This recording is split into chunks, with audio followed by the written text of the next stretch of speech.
Year 4, Part 5. I rather think I hope there'll be an earthquake before tomorrow morning, thought Pat when she went to bed that night. The whole world had gone very stale, and life seemed grayer than ashes. In a way, she was actually disappointed. She would miss Donald horribly. But leave Silverbush for him? Impossible. She knew she was in for a terrible time with her clan, and she was not mistaken. By the time they got through with her, she felt, as she confided to the not overly sympathetic Ray, like a bargain counter of soiled rayon. Even Mother was a little disappointed. "Couldn't you have cared for him, darling?"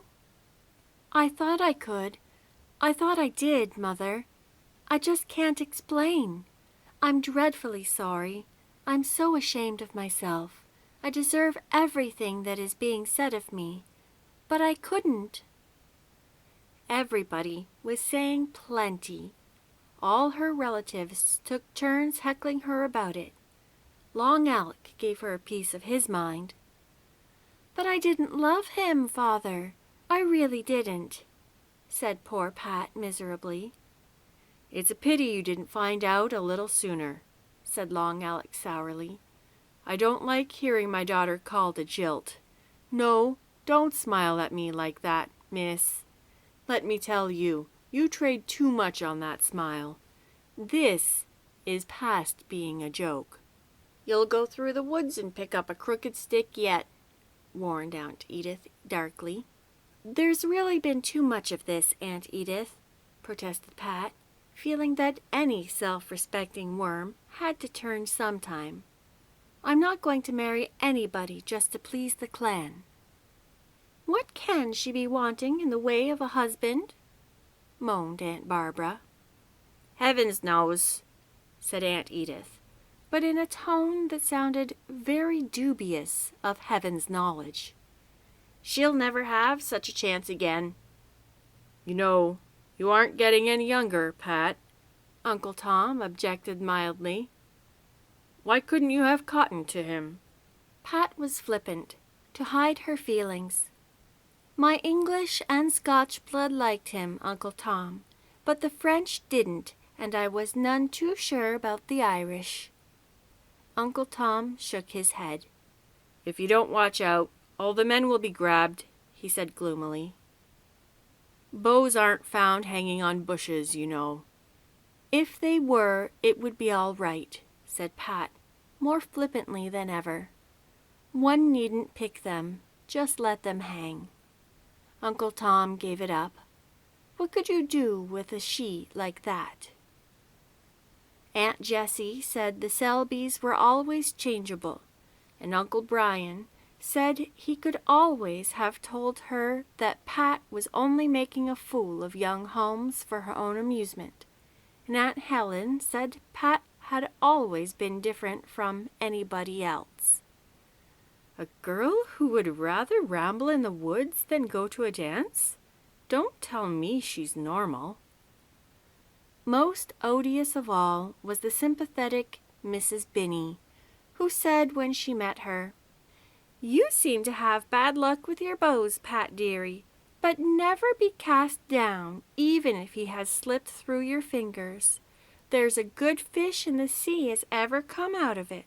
And you know, dearie, even if you can't get a husband, there's lots of careers open to gals nowadays." It was hard to take that from a Binney, as if Donald Holmes had jilted her. And harder still to hear that Donald Holmes's mother was saying that that Gardner girl had deliberately led her son on, kept him dangling all summer, and then threw him over. "But I deserve it, I suppose," thought poor Pat bitterly. The only person who was not reported as saying anything was Donald Holmes himself, who preserved an unbroken silence and behaved, as Aunt Edith averred, in the most gentlemanly fashion about everything concerned with the whole pitiable affair.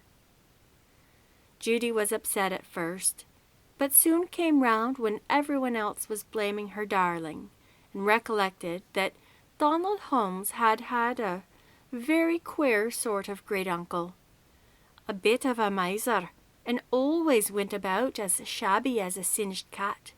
Even the dogs stopped to look at him being that peculiar.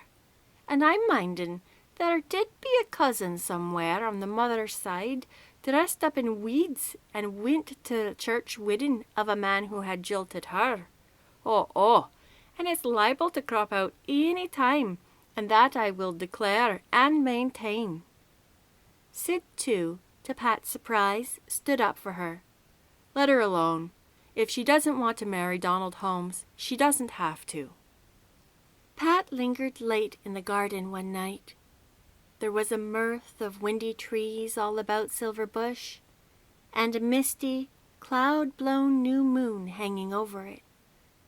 First the twilight was golden green, then emerald. Far off the evening hills were drawing purple hoods about them. In spite of everything, Pat felt at peace with her own soul, as she had not done for a long time. If it's foolish to love Silverbush better than any man, I'll always be a fool, she said to herself.